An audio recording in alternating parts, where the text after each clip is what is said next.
Sometimes things you've been watching, waiting for, they just Yeah. happen and fast. It reminds me of trying to get a Hyderabadi biryani on a super busy Sunday afternoon. Yeah. You order, brace yourself for a wait, and then bam, knock on the door. Way faster than you thought. Yeah, that's a pretty good analogy for what we're looking at today. Right. That's kind of the speed we saw with Telangana recently. So today, we're doing a deep dive into this really significant move they made, implementing the Telangana Scheduled Caste Rationalization of Reservation Act 2025. Hmm. And specifically, we're focusing on how they've, reshaped the existing 15% reservation for scheduled castes. Hmm. They've introduced sub-categorization. And the timing, it really Yeah. jumps out. They kicked this off on April 14th, 2025. Dr. B.R.M. Baker's 134th birth anniversary. Exactly. That wasn't accidental. It sends a powerful symbolic message right from the start, linking it back to the historical context, the whole purpose behind reservation. Absolutely. It wasn't just pulling a date out of a calendar.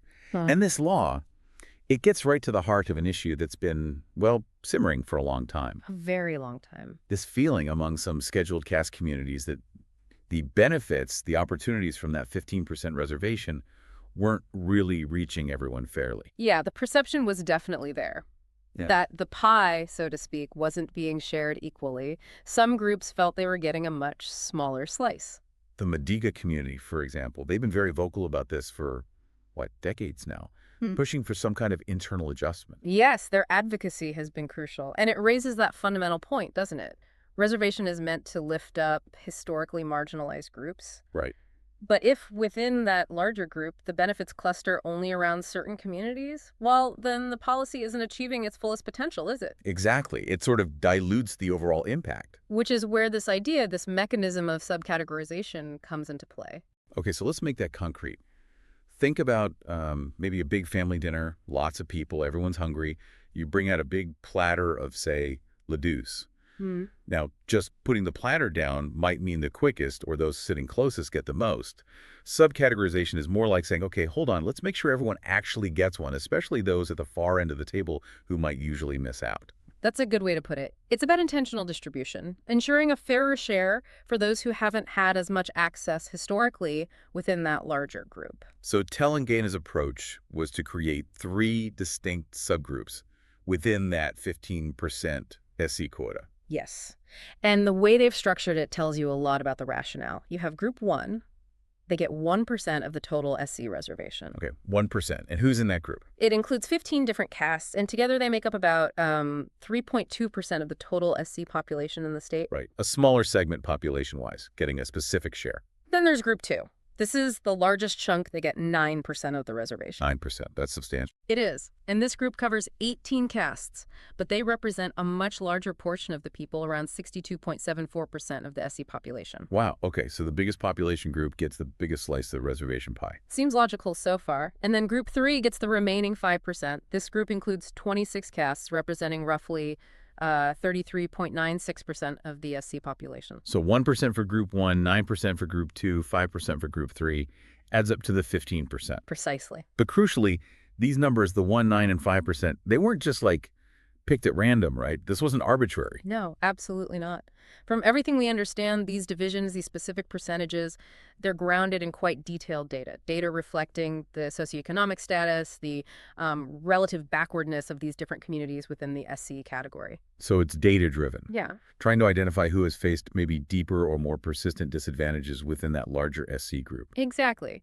The aim wasn't to create new divisions unnecessarily, but to address existing inequalities, to, level the playing field internally. Making sure that access to opportunity isn't skewed too heavily towards just a few communities within the broader category. That's the core idea, ensuring no one gets left behind, effectively. Okay, so the what and the why seem clear, but what about the how and when? Yeah. What actually gave Telangana the power, the impetus to do this now? What changed? Well, the big catalyst, legally speaking, was undoubtedly the Supreme Court. Ah, okay. There was a landmark judgment of the state of Punjab and others versus Devinder Singh and others' case. This ruling was critical. How so? What did it establish?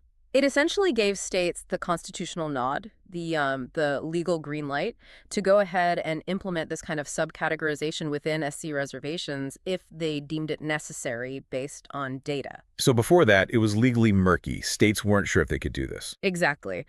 There was significant debate, legal challenges, and uncertainty about whether states even had the power to make these internal classifications within the SC list provided by the center. The Devinder Singh judgment clarified that they do, provided they have quantifiable data to back it up. Okay, so the Supreme Court basically unlocked the door. You could say that. It provided the necessary legal foundation. And Telangana, it seems, didn't just peek through the doorway. They basically ran through it. Chuckles lately. Well, they certainly moved decisively. But it's also crucial to remember this wasn't just a reaction to a court verdict out of the blue. No, I remember reading about this simmering for years, decades even. Absolutely. The Supreme Court ruling was the trigger, yes, but it landed on fertile ground prepared by years, decades really, of advocacy. Like the MRPS you mentioned earlier. Precisely. Groups like the Madiga Reservation Parada Samithi have been campaigning relentlessly for this, for an internal rationalization of SE reservations for, well, over 30 years. 30 years. That's a long haul. It is. Their sustained efforts, constantly highlighting those perceived disparities in how reservation benefits were actually playing out on the ground, kept the issue alive. They built the case, politically and socially. So the court's decision, in a way, validated that long struggle. In many ways, yes, it provided the legal pathway to address the very issues MRPS and others had been raising for so long. So, legal path cleared, strong demand from certain communities, but still, that speed, from the judgment to the law being implemented, it felt incredibly compressed, like they had a plan ready to go. It was remarkably swift, and if you look at the timeline, it really underscores that sense of preparedness and political will. Okay, walk us through that. What happened right after the Supreme Court judgment? Well, on the very day the judgment came down, the Chief Minister, A. Ravindra Reddy, made an announcement in the State Assembly, no ambiguity. He stated the government's clear intention to move forward with sub-categorisation. Right away. Wow. Immediately. That set the tone. A very public, very firm commitment right at the outset. And it wasn't just talk, presumably. They followed up. They did. The next step, almost immediately, was forming a cabinet subcommittee. Okay, a dedicated group. Yes, headed by N. Uttam Kumar Reddy, a senior minister. Their job was to figure out the nuts and bolts, the practicalities, the implementation details, ensuring it was all legally robust. And they brought in legal expertise, too, I believe. Yes, a very shrewd move. They appointed a one-man commission, Justice Shamim Akhtar, a former judge. What was his specific role? His task was to essentially vet the whole process legally, to examine the proposed law, make sure it aligned perfectly with the Supreme Court's directives in the Devinder Singh case, and basically bulletproof it against potential future legal challenges. Building a solid legal foundation for the policy. Precisely. So you have the political announcement, the administrative committee, and the legal check all happening very quickly. Okay, so the groundwork is laid fast. What came next in this rapid sequence? The momentum carried straight into the budget session of the legislature. On March 17th, 2025, the actual bill, the Telangana Scheduled Caste, Rationalisation of Reservation Act, was passed by the Assembly. Passed on March 17th, Yeah. and then it needed the governor's approval. Yes, the governor's assent, which is the formal step to make it law. And that also happened quickly. When was that? April 8th, 2025. The governor gave assent, and it was immediately notified in the official gazette. Became Act number 15 of 2025. That's when it formally became law. March 17th passed, April 8th gets assent, and then boom, April 14th it's being implemented. Exactly. Less than a week later, on that symbolic date of Dr. Ambedkar's birth anniversary, they kicked off the implementation. I remember seeing the news reports. Ministers like Ponnam Prabhakar, C. Damodar Rajan Narasimha, D.C. Thaka were actually handing over the government order. Yes, making it official on the ground.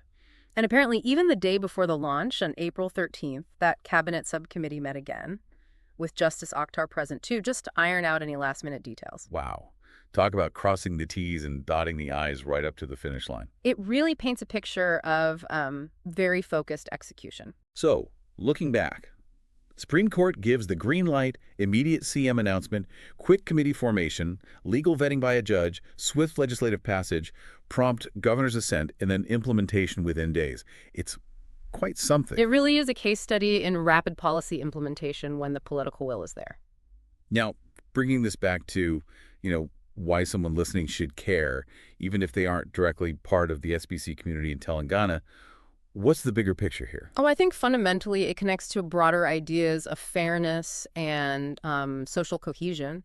When significant parts of society feel that opportunities aren't distributed fairly, even within designated groups, it can create friction. A sense of inequity. Exactly. So tackling these perceived disparities, even within one community, can arguably contribute to a more stable and harmonious society overall. It addresses a source of potential discontent. That makes sense. And presumably there are economic angles, too. It's not just social fairness. Oh, definitely. If you ensure that more people from historically marginalized backgrounds get a better shot at education, at good jobs, well, you're expanding the talent pool. Right, more skilled people contributing. Precisely. You unlock potential that might have otherwise been held back. That ultimately benefits the entire economy, a more skilled workforce, potentially more innovation, more growth.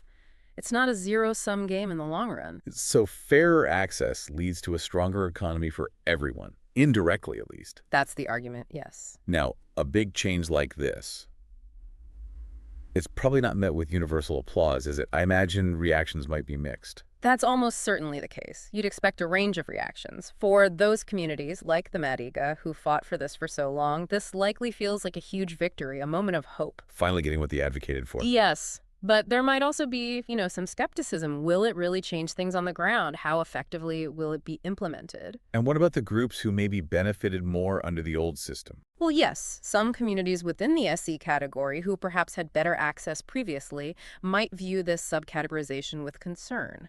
They might worry about how it impacts their own opportunities going forward. So, hope for some, maybe apprehension for others, and perhaps a wait-and-see attitude from many. It's complex. Significant policy shifts always are. They create winners and potentially perceived losers, at least in the short term, and generate a lot of discussion and debate. And you mentioned implementation. That really seems key now. The law exists, but making it work is the next hurdle. Absolutely critical. The real test begins now. It requires careful monitoring, transparent processes, making sure the benefits actually reach the intended groups, those identified in Group 1 and Group 3, particularly. Tracking the data, seeing if access to education and jobs actually improves for them under this new system. Exactly. The government needs to be diligent in tracking the outcomes to see if the rationalization is truly rationalizing the benefits in practice. So as we wrap up this deep dive, it feels like Telangana has taken a really bold step. It's not just a tweak to a policy. No, it's quite fundamental. And it could potentially set a precedent, couldn't it? Could we see other states looking at this model to address similar internal disparities within their own SE communities? It's certainly possible. Other states facing similar demands or recognizing similar patterns of unequal benefit distribution might look very closely at Telangana's experience, both the process and, crucially, the results over time. So it really puts a spotlight on this ongoing effort, this pursuit of not just broad stroke equality, but a more nuanced, more effective equity within society. Precisely. It's a reminder that achieving fairness is often an iterative process, requiring adjustments and refinements along the way. Telangana's move is one significant iteration in that larger story.